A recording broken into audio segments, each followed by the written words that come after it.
Ladies and gentlemen, thanks for joining us again. It's episode 6 of season 3 of the Landlord Page podcast.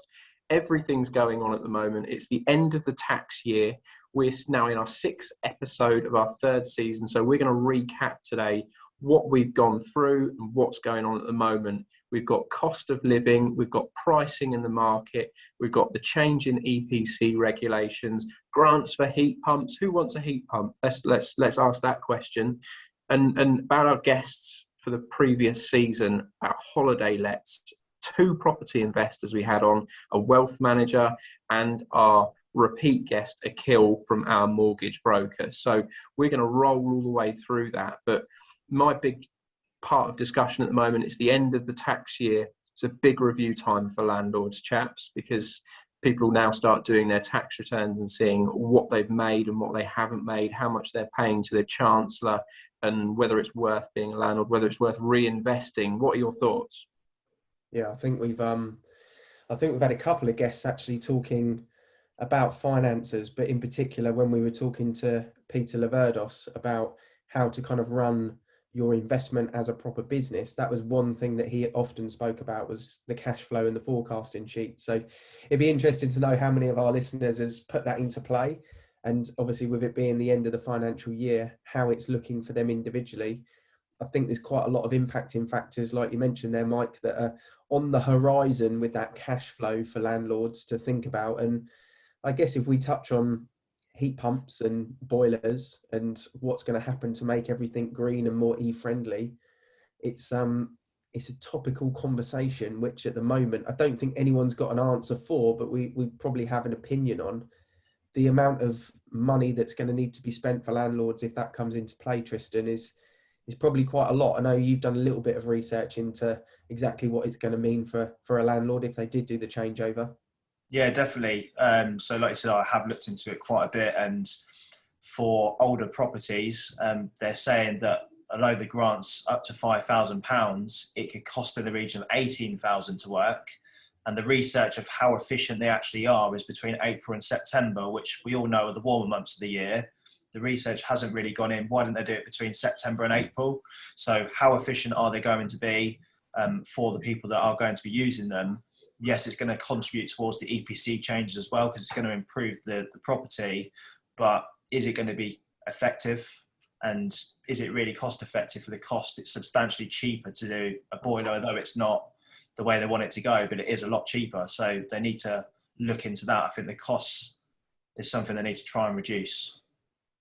I think it's the same with a lot of things, isn't it? Everything when it comes out brand new comes out really expensive.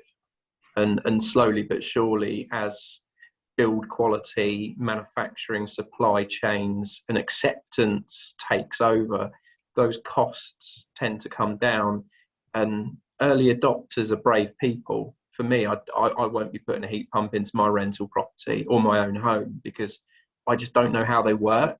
I don't know, like you said, how efficient they are. And more importantly for me, I don't know about their functionality. I don't know if it will physically heat my home when it's snowing outside, or whether it won't have the power to do that. I'd rather my neighbour found that out before my family. From a selfish point of view, I'd rather see the proof. I'd rather see 1 million houses in the UK functioning off heat pumps and being happy with that, because like everybody else, I'm pretty happy with my gas boiler at the moment. And whilst the world's changing around us, Western Europe's trying to lock out Russia from gas supply and this and that and the other, I'd still rather pay a little bit more for my gas than risk it all by having my entire central heating system ripped apart on a whim for a government grant. I would be interested to know that anyone that's listening on this podcast, of how many of those listeners have done it in their own homes, or if it's a landlord, how many have put it into their rental property, and how efficient has it been for them. So I think I'll put something onto social media over the next couple of days, and if you can get involved at the landlord page, I'd really like to hear your feedback if you have done it, or if you're thinking about it. What research have you done? What have you found from that or heard from others? Definitely. That would be a really interesting chat, just to see from the horse's mouth, how's it working for you? We speak to a lot of people who've got solar panels. solar panels are a bit contentious in the residential sales industry, Ian, because I know they can cause a few problems in selling a property. But quite a few solar panel users are real converts, but I've never actually met someone who has a heat pump in their house. Yeah, same as. I think where the problem might arise for landlords is, like you say, the first batch is always the test batch, isn't it? It's a bit like when you get a new iPhone come out. You really want the second series of that new phone because you know it's got all the bugs removed. But when you're in your own home, you can experience what you've paid for. You can feel what's going on. But when you've paid for something and someone else is living there, I don't think you ever quite trust the negative feedback. You kind of almost shut up shop and say, right, I've spent it, it's done. And then when the feedback comes back, in this case from the tenant, you almost question what they've said. So I think it is something which will be quite frustrating for landlords. But at the moment, they don't need to do it. But landlords have been around for many decades and will be around for many decades more. And there will be a lot of different ways that you have to be a landlord in the coming years as well. So it's just it's a hiccup and it's a hurdle we'll overcome. And financially, it will be something that you just need to build into those cash flows. And where you're probably taking advantage of very low rates at the moment with mortgages, just make sure you're putting some money aside for these EPC changes. What do we think on the EPC, gents? Mike, what's your kind of view on that? Do we think we're going to see it go to D or to C, or what's the view? Well, this is all coming from the white paper from the brilliantly titled Department of Levelling Up, isn't it? That by 2025, EPC regulations for rental properties would be a minimum of a C in order for them to be lettable. We also know the average property in the UK is way below that. So there's a lot of work to be done in general to bring those properties up to standard. My first port of call would always be roll out loft insulation and changing spotlights into more efficient spotlighting and bulbs and that kind of thing first. Spend small amounts of money before spending the big amounts of money on the big ticket items. But it looks like it's happening. There's no government who's going to reverse efficiency, energy efficiency and environmental improvements, even if there is a change of government between now and then. I just can't see that one would reverse another's decision when it's in this genre, because it's just too trendy at the moment. And it's still quite trendy to hit a landlord in the pocket, isn't it, to be quite honest? I spoke to a client of mine, actually. It's an architect who I've spoke to for many years, and he gave me a call about one of his clients last week. And his client had just purchased a grade 2 listed cottage that he was looking to get rented out. He's had a good deal on it. He bought it cash, but the goal was to buy it cash, do the work, refinance it. He's actually struggling with the mortgage lender at the moment because he's just about managed to get it to an EPC rating wise, just about managed to. He spent quite a bulk of money doing it. And the chap sort of said to me, have I got any advice on it? And I sort of passed my advice, but I also said he might actually be better off selling that as an investment and reinvesting in something a little bit newer, because chances are that grade 2 listed building, if he's struggling as a builder with the help of an architect to get it to an E, how's he going to get that to a C potentially in coming years? He might be better off just moving that on and buying something newer. So the actual sort of search criteria for a landlord, I think, might be a little bit different over the coming years.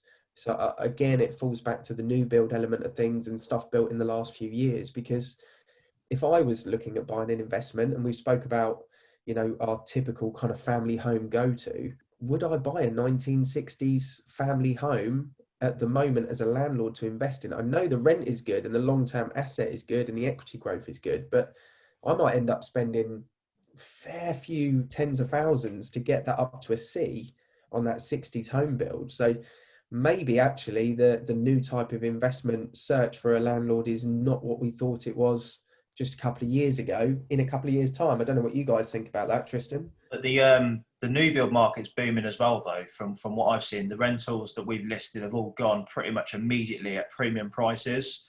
I had one the other day, which was its potential was 104, which I haven't seen on an EPC before. So it was a B rating, but it had potential of going to 104 as a as a total, which Does just that shows. mean it pays you back in I any? assume so. I haven't come across one to say, so I would be interested to know.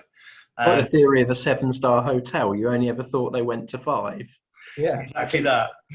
I do have another shout out really, is we've been trying to get an EPC assessor on for some time now. So if there's an EPC assessor or maybe a contractor that helps owners improve their homes, I would be quite interested, I don't know if you guys would be, but to talk about how landlords can improve their costs, both smaller scale and bigger scale. So if they are a low rating, what are they witnessing or what are they advising their clients and how can they do that? Because it is proving quite difficult to get someone on to discuss these topics. We can give so much advice, but in reality, as they deal with it daily. So if you are listening, if you think that you could benefit our listeners of this podcast, then definitely send us a DM as well. But from what I'm seeing, the new build market's booming, EPC ratings are good, and rental prices are very good as well. So Yeah, I'd love to have a green energy company and just to explain all of these different alleged grants that are available, that have been available, the green deals and the pump deals and the this and the that and the other, to actually give someone some plain English rather than the government based advice things. That if you ever looked at, when they put 10 million aside for these grants, if you ever looked at the levels of actual claims, it tends to be minuscule. A bit like a bonus scheme for a well-known corporate estate agency. No one ever hits it. that's an in-joke.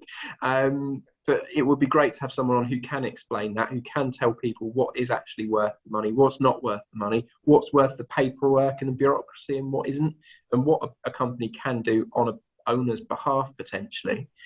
I think with the 2025 thing, listed buildings, your grade 1s and your grade 2s, there will be exemptions. There's absolutely no way that you can improve a grade 2 listed or a grade 1 listed building because you can't do things like rip windows out, rip roofs out. So there will be exemptions once you've hit a certain spending cap and once you've done what physically can be done without ruining a historic building.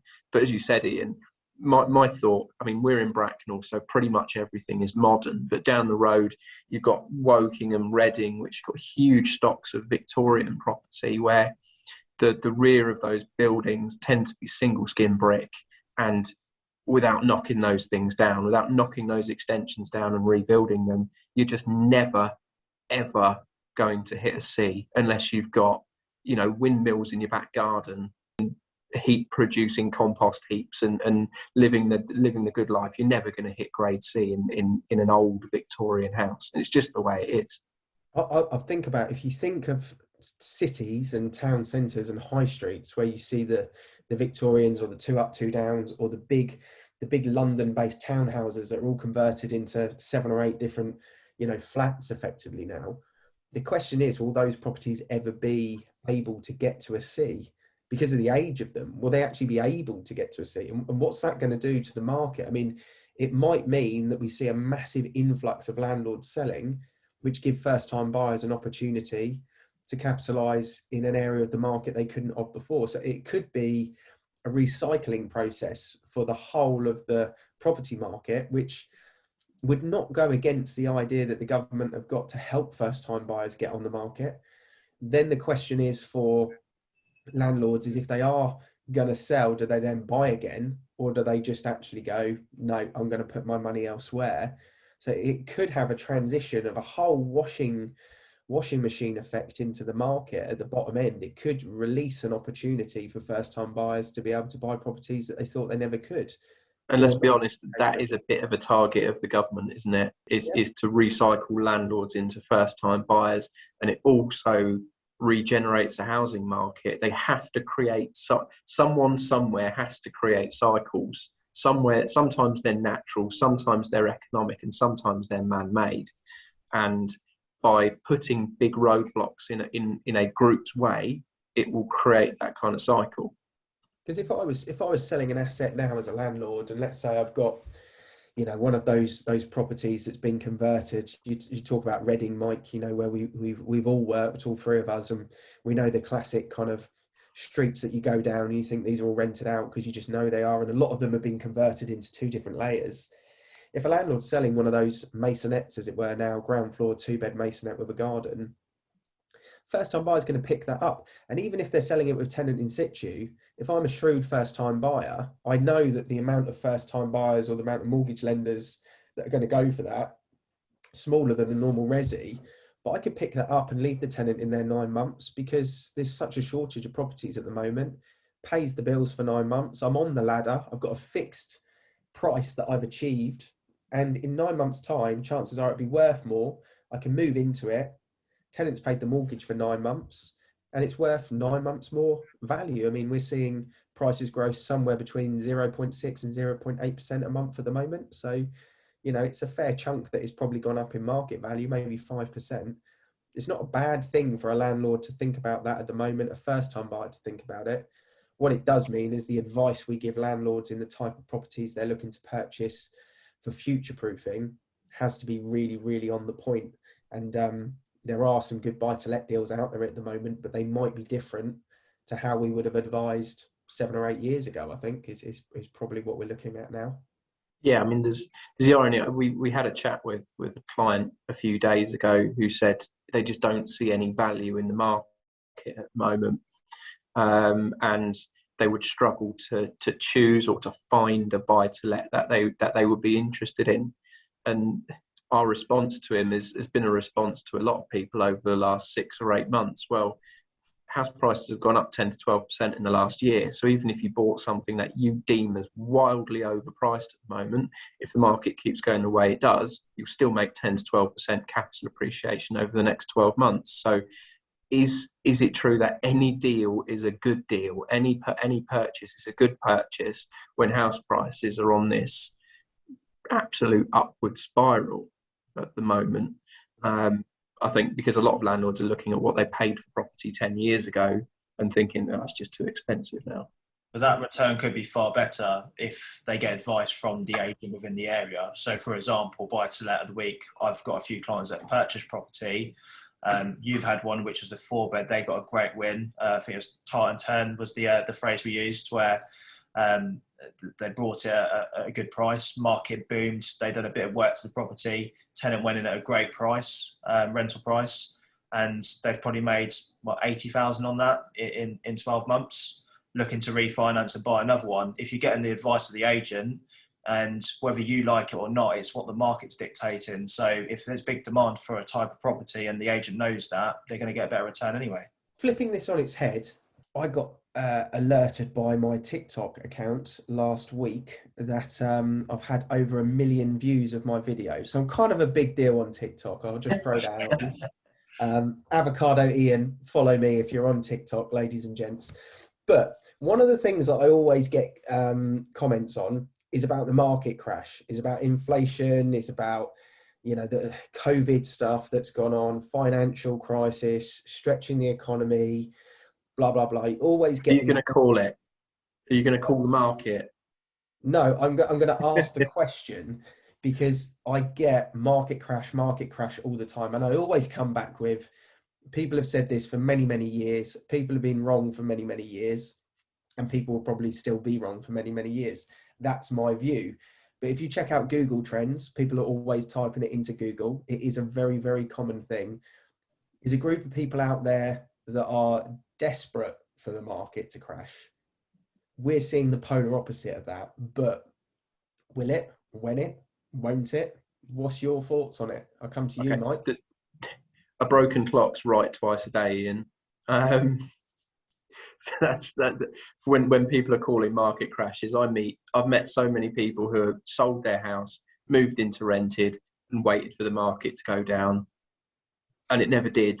The last market crash we had, 2008, was 14 years ago. I am a big believer in cycles. To anyone who listens to these podcasts will know I'm an absolute believer in these economic cycles, that they come round and round. But the market crash in 2008 in Berkshire, North Hampshire, Surrey, South Oxfordshire, where we operate, in truth, it lasted about a month. In my experience, there were certain pockets which suffered. Leasehold properties in Reading, for example, where the prices had to take a long time to recover. But then your freehold properties in towns like Bracknell, Wokingham, and commuter towns, Camberleys, blah blah blah, the recession and the market crash seemed to last a month because people just pulled their houses off the market. They were rich in equity. Well, if it's not going to sell for the price I want it for, I'm not going to move. Pull it off the market. Supply goes down, demand goes up, and everything goes back to normal. Now, that's not advice for the entire country. Far from it. I've got family in the northeast who will absolutely berate me for saying things like that, but it's just true where we are. Yeah. It's a different economic climate when you go region to region. But yeah, it's this global discussion of kind of crash. I find what people forget about with that though is the market going to crash? I'll buy them. But what they forget is interest rates go up. So unless you're a cash buyer, it doesn't benefit anyone because you'll be paying far more in interest on a mortgage payment of a property. I'm sure the affordability will go up because of that basis as well if you're looking for a new mortgage. So there's not going to be any benefits to it in anyone's opinion. Yeah, I was talking to my neighbour the other day. He was laying a little bit of lawn in his front garden, and I offered him a little bit of help because he's a little bit older than me, and he always asked me how's the market, and I did say the market's really good. Interest rates creeping back up a little bit. We'll see how that impacts it. And he said, what are they now? And I said, probably gone from sort of on average 1.5 to about 2. And he just laughed, leaning on his rake as he was doing the turf, and just said, I remember 12, 13, 14%. So, you know, if they've gone up 0.5%, it shouldn't be a biggie, really, should it? And that's the facts of it, isn't it? I guess in reality, gents. Absolutely, 100%. It's the rate hikes and other headlines which just make me gives me a real wry smile when a 0.25% change in interest rates from 0.75 to 1. I mean, if that's making you struggle, frankly, your property's far too highly geared. If that's going to cause you struggles, because it really, really shouldn't. You should be planned and geared for maybe 5% to make things work and to make things work for the long term, which is what buy-to-let mortgage companies have been rolling out for years and years and years since the last recession to make sure that people are in the right space. So just touching on some of the episodes that we've had on this season, we had Matt Jones on, and he wouldn't want to be called a wealth manager or wealth advisor by his own title because he thinks it's a bit of an outdated title. But in terms of summary, he advised people on where to put their investments. So he helps people create wealth in reality. It was a really interesting subject. I think it may have been, Tristan, our longest podcast because we had so much of an in-depth chat on that particular episode. If you haven't listened to it, check it out because he's basically giving an hour's worth of advice to people in wealth management. And for me, it's something that I believe people should get at a very early age in their life because I think it would help them structure their finances throughout their career if they're just starting a career. But one thing that we touched on was about with the difference of profit that you can make on an interest-only mortgage. With the high rents, low interest rates at the moment, there's a huge gap of profit that people can make. And we were using the example of £600 profit, saying £200 should go into cash flow for changes or boiler fixing or whatever. £200 you might just utilise as spending as a luxury item, if you like, for the fact that you've invested in something and you want to see the rewards of it. So you might go out for dinner a couple of times more a month. But £200 of it, you should really be investing in another pot, not property, but another pot of cash, finance, area of growth to increase your yield from 4, 5, 6% if you're lucky, to potentially add another 2.5%, 3%, so that you can almost utilize the tenants' profit they're making you with the deficit of the mortgage to heighten the amount of profit you're making. And I've been thinking about that episode so much because I've been a landlord for over a decade now and never really thought that way, but it was really interesting. I just thought, from your point of view, have you mentioned that with any landlords since the episode? Has anyone brought it up with you? And just what your general thought was, good idea or bad idea? What do you think? I mean, in a former life, Mike, you advised in landlords, as an agency sort of operator, if you like, to try and maximize their wealth with their property assets. something you ever sort of touched on, or something you would now bring to the party if you were talking to someone tomorrow? I think it's something that it should be addressed. Yeah, I know Tristan. It was a big thing that you took as your biggest takeaway from that is like, hold on. So someone's investment is making them money. We know that, but then they're reinvesting that money to make more money. So you're using one set of money to invest twice, 3 times, 4 times, and each time it makes money, reinvests itself, regenerates itself. Nothing ever gets lost. It's just the best way of thinking that, right, okay, so I've invested some of my money, but most of it's mortgage borrowing, which is making me money. I'm going to use that mortgage money that's made me money to now buy shares or put into pensions, which is then going to safeguard a future. It's absolutely the right way to be thinking. As a landlord, I always have thought, well, that property pays for the lease on my car, that property pays for my holiday, that property pays for this, that, and the other. So effectively, my personal spending is coming down to the point where anything from employment is bonus money. I've always looked at it in that way to try and make my residential property investments kind of pay my fixed costs in that way, and then anything that I make from work is stuff that I can then use to invest and that kind of thing. But it has changed my thinking, there's no doubt about it. And the assets growing in the background as well while you're still having those luxuries, which is an added bonus there for you. But yeah, definitely I took a lot away from that, and it was 60 minutes of free content which you don't get very often, so I'd highly recommend to check that out. But yes, some great tips and advice in there. And I think the other thing that is important for people to understand is the reason they are changing it from wealth management is because the misconception of thinking it's only people with money can look at this option. That's not the case. It's recommended at a younger age to have a look, because the longer you leave it, the less money you have to utilize and make the profits that you need. So it's definitely worth looking into. Yeah, I mean, you can invest in property, but you'd need tens of thousands of pounds to kick off with.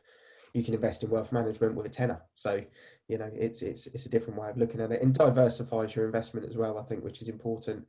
One of the other ones that I thought I'd touch on, you guys got the chaps on to talk about holiday lets, which was something that we've been keen to really get into. So just, you were in it, you were in the podcast. How did you find that conversation? Tristan, what was your kind of big takeaways that you thought that was really interesting? I didn't realise that actually. For me and Mike, it was, we both said it after, it was like there was a lot there that we didn't actually know, and it was interesting to have on the podcast, because if we don't know it as agents, I think it's important for the listeners that are maybe thinking about it. We spoke a lot about compliance, return on investment, where they would look to invest if there was to get a holiday buy-to-let. So there's many different areas covered on it. But they're seeing return on investment of around 10 to 12%, which is quite high. The average stay period is normally 3 days, but during the busier months is 7 days. So I spoke about wear and tear. So although the return on investment's good, how much more additional are they spending on wear and tear? Are they painting more? How much, obviously, you're going to have cleaners in. So what are the costs in line with that? But yeah, there's a lot to take away. I don't know if there's anything you'd like to add to that, Mike? Yeah, I mean, what I was interested in is, as a buy-to-let or a holiday-let investor, how welcome are you in a coastal town? Are you someone who's going to get spat at as you walk into the local pub by the locals, or are you someone who's going to be welcomed in because you're generating money for the local economy? That's really interesting to me, because I hear mixed bags, in places like Cornwall, which are quite fiercely independent. They kind of allayed that fear for me. They obviously pointed out what the obvious is, and the average or their target vacant or void periods is around about 38 weeks of the year, which gives you 14 weeks if you want to enjoy going on holiday to your own investment for a free holiday, which I certainly would. And yeah, I got a lot out of it, because it's just a market that being about as far from the coast as you can be in the UK, in the middle of Berkshire, it's great to learn about other places, other markets, and see what's going on. The big thing for me is if you invest in a coastal property now, or especially if you've done it 2 years ago, if you did it 2 years ago, hats off to you, you've really seen a market pop. People don't need to be in commuter areas or in cities anymore. Broadband and fibre is being rolled out in a better way across the UK. People can work from wherever they want to work. So prices quite often in these towns were depressed because there were no well-paid jobs in those areas and no big employers in those areas. Now it doesn't matter. You can do a massive percentage of highly paid jobs from anywhere in the world. So those people are going to want to live in attractive coastal countryside holiday type areas and live the holiday lifestyle 12 months of the year. So if you've bought a holiday let, yeah, I'm sure it goes great guns as a month-to-month investment, but over the last 2 years and over the next 10 years, I see really good capital appreciation because people are going to be more flexible where they can live, let alone where they want to. Yeah, I've got on my kind of bucket list and my goals, I've always been of the view, I've got young kids and, you know, my parents used to have a place in Spain, used to love going, you know, grabbing an EasyJet flight for 60, 70 quid, pop over there. The cost of going on that holiday for 7 days was the rental vehicle, really. That was your charge. And, you know, San Miguel was 49p or whatever it was, and I was winning. That had always been the goal until the pandemic. And my view has changed on that now, mainly because it's a risk, isn't it, to book a holiday, to book a flight. You don't know what regulations are changing. Do you have to have the vaccine? Do you not have to have the vaccine? Can you get in? You know, you could get pinged and just be bad luck. And all of these elements are things that stop that holiday. I think Brexit had an effect on it as well, of how easy is it to buy and sell properties when you're not part of the EU. Just causes a bureaucracy barrier, doesn't it? And it's not what we're used to either, you know, where you've got to go to the council in Spain or the local town hall to get things signed off, and, you know, you're paying in cash or you're paying in bank transfers. It's all just an element of risk. And when you look at your asset as well, the volatility in those European markets is very, very high. So for me, talking of coastal towns now, the weather in the UK is much better than what it was 10 years ago. We get an earlier summer.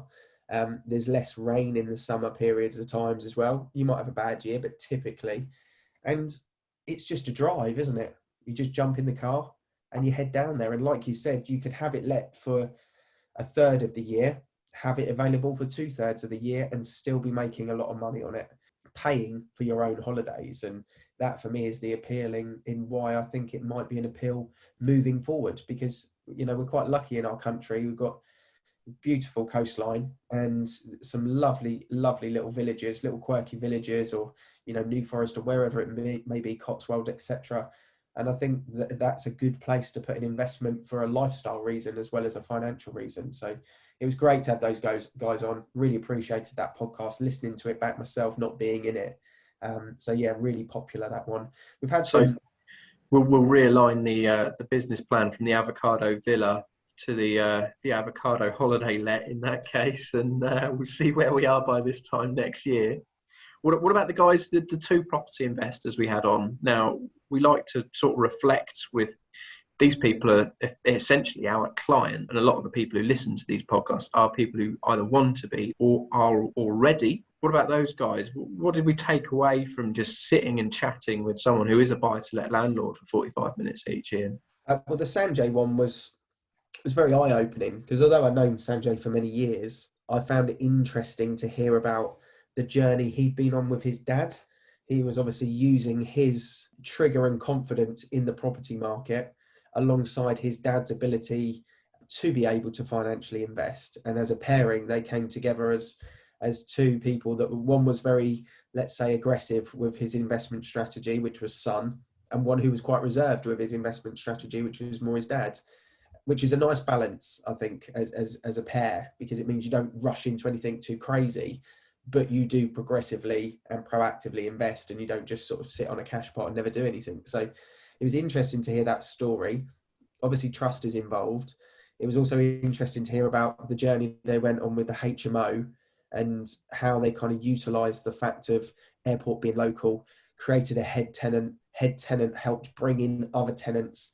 So rather than just having it as a standard sort of almost standalone HMO, they'd almost built a little community within that property let, which maximised their rental, limited their void period, and it was a win in every which way they look at it. And at the time, they weren't sure if it was going to be a win, and they went through the difficulty of COVID, where obviously void rate was a little bit higher. So I loved hearing that story. I think if people haven't listened to that one, it's real life case study of how to be an investor. And the first part of that journey was that they went into something a bit more safety, which we normally advise people go safety first, and then when you get a bit braver, go with something afterwards. And if it pays off like it did for them, fantastic news. So that was great. Tristan, I don't know if you took anything more from that before we discuss probably sort of Chris's journey as well. Yeah, I think you hit the nail on the head with that. And the other thing for Sanjay is he would do it all over again. I asked him what his ideal buy-to-let would be, and he said he would stick with the HMO route. So it's not for everyone. It is a high risk, as we know, but it worked for them. And like I said, they've hit their target audience and worked out a really good balance. So moving on to Chris's podcast, I took a lot from that as well. Good friend of mine, been seen on Mrs. Hinch's socials, so very well known on there in the range of B&M and selling cleaning products. So a bit of topic on cleaning packs for tenants, whether it be something that landlords would look to take out for tenants to look after their home slightly better and use the correct equipment with some advice, maybe some guides and whatnot. So it's still something we're looking into. But for me with that one is he used the success of his business to upsize from his property and then rent out his property, which we are seeing more frequently nowadays, where people are in a position to buy a bigger property and retain their property and let it out because the market's strong. There's lack of stock, which is obviously causing prices to go up. And if you can keep your properties and move up the ladder, like we've seen over the years, you're certainly going to make a great return on that. It was interesting with Chris, wasn't it, that he was not just out willy-nilly buying buy-to-lets. He was moving his family on up and up and up. So he was buying suitable properties, buying sensible properties for his family, and then using that kind of well-known theory of never ever sell an asset.